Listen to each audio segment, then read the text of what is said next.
3 proyektil dan 4 serpian dibawa oleh saksi Danu Fajar ke Polres Jakarta Selatan. Menimbang bahwa saksi sulap Abo tidak sempat mengecek DVR CCTV Duren 346, saksi Rifaizal Samuel sempat memerintahkan kami untuk melaksanakan pemeriksaan DVR.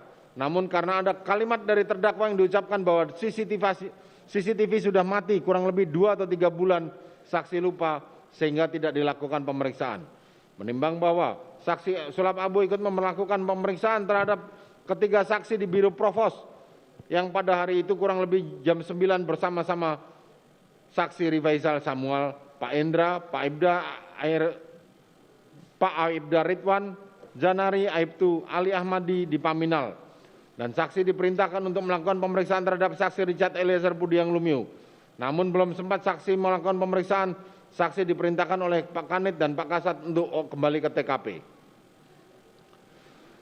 Menimbang bahwa pada saat itu sulap Abo melakukan pemeriksaan terhadap saksi Kuat Ma'ruf dan pada saat itu menggali keterangan sebenarnya apa yang terjadi di Magelang, namun Kuat Ma'ruf tidak merinci secara jelas keterangannya karena beralasan setiap malam dia keluar ke pos security di perumahan, jadi dia tidak mengetahui apa yang terjadi di area rumah karena sama sekali tidak ada. Menimbang bahwa saksi Agus Nurpatria, saksi Hendra Kurniawan menerangkan pada hari Jumat saksi Agus Nurpatria sedang memancing di PIK bersama saksi Hendra Kurniawan. Kemudian saksi Agus dihubungi Pak Harun jam 17.30, lalu saksi ke kantor pukul 19.30, kemudian diinformasikan saksi Sugeng bahwa telah terjadi peristiwa tembak-menembak antara ajudan terdakwa. Kemudian bertiga naik ke atas dan sudah ada saksi Richard Eliezer Budiang Lumiu, saksi Riki Rizal Wibowo, saksi Kuat Ma'ruf.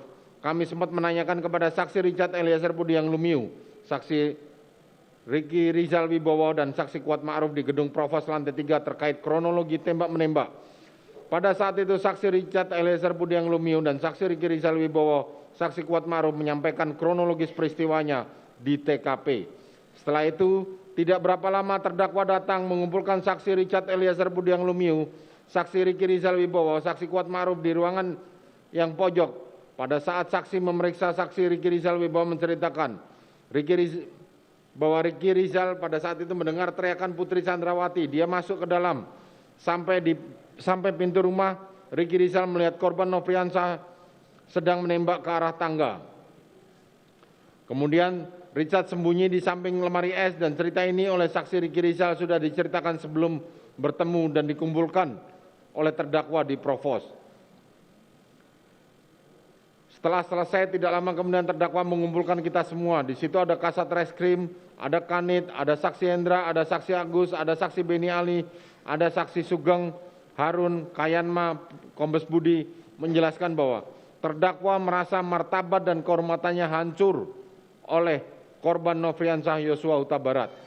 Menimbang bahwa saksi Hendra Kurniawan menyampaikan kepada saksi Agus Nurpatria untuk pemeriksaan sementara dilanjutkan ke Biro Paminal, kemudian saksi jemput di lantai 3 saksi Richard Eliezer Budiang Lumiu, saksi Riki Rizal Wibowo dan saksi Kuat Ma'ruf ke lantai 7 untuk dilakukan pemeriksaan di ruangan saksi. Dan mereka menjelaskan lagi ke saksi terkait kronologis peristiwa Duren 3. Setelah mereka menjelaskan menggambarkan di sarik kertas saksi Richard Eliezer dan saksi Riki Rizal Wibowo.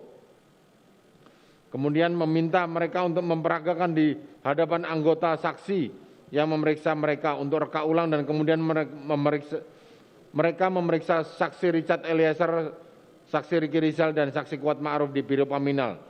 Kemudian setelah sekitar pukul 2.30 dapat diinformasi dari Pak Ari terkait dengan hasil otopsi sementara. Lalu kami dalami dari pengakuan saksi Richard Eliezer yang melakukan penembakan dengan 5 tembakan yang tapi menghasilkan 7 luka tembak masuk dan 6 luka keluar. Akhirnya kami reka ulang kembali pada waktu itu. Masih masuk akal dengan 5 tembakan menghasilkan 7 tembakan karena ada beberapa luka tembus. Menimbang bahwa pada saat reka ulang penyidik dari Jakarta Selatan berkoordinasi terkait pemeriksaan besok terhadap saksi Richard Eliezer, saksi Riki Rizal dan Kuat Ma'ruf. Disepakati besok mereka akan diperiksa pukul 10 di Biro Paminal. Setelah pemeriksaan selesai pukul 4, staf dari saksi Hendra memanggil saksi Agus Nurpatria dan langsung menghadap ke saksi Hendra. Kemudian diperintahkan untuk menelepon Pak Ari Cahya karena tidak tersambung awalnya. Kemudian beberapa lama kemudian Pak Ari Cahya menelpon dan langsung berbicara dengan saksi Hendra Kurniawan terkait perintah melakukan pengamanan, pengecekan dan melakukan screening CCTV di seputaran TKP. Setelah itu jam 9 kami menerima barang bukti dari saksi Susanto berupa baju, swab jelaga dan proyektil. Langsung kami serahkan penyidik Jakarta Selatan berikut saksi Richard, saksi Riki dan saksi Kuat Ma'ruf untuk dilakukan pemeriksaan oleh penyidik Jakarta Selatan. Bahwa tanggal 8 Juli malam saksi Agus Nur Patria menerima barang bukti 2 pucuk senjata beserta amunisinya dari saksi Sugeng. Kemudian tanggal 9 pagi menerima baju dari saksi Susanto.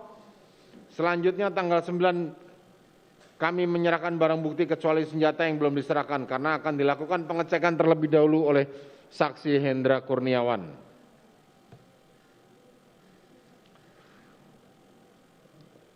Saksi Hendra Kurniawan memanggil saksi untuk ke TKP dan melihat saksi datang ke penyidik Polres Metro Jakarta Selatan bersama saksi Richard Eliezer, saksi Riki Rizal dan saksi Kuat Ma'ruf. Dan mereka melakukan prarekonstruksi. Dan pada saat itu kita tidak boleh ada yang masuk, kita di luar semua. Sekitar pukul 14 atau 15 sore saksi Irfan menelpon dan dinyampaikan sebagai anggota saksi Arif Cahya bahwa di seputaran TKP ada 20 CCTV. Menurut saksi Irfan bertemu saksi di lapangan basket. Lalu saksi melapor pada saksi Hendra Kurniawan menyampaikan bahwa anak buah Arif Cahya sudah telepon melaporkan ada 20 CCTV.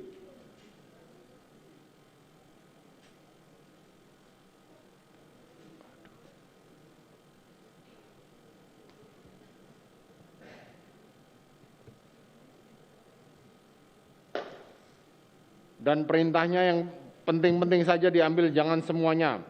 Lalu saksi bertemu dengan saksi Irfan di lapangan basket menanyakan di VR. Sudah dicek belum?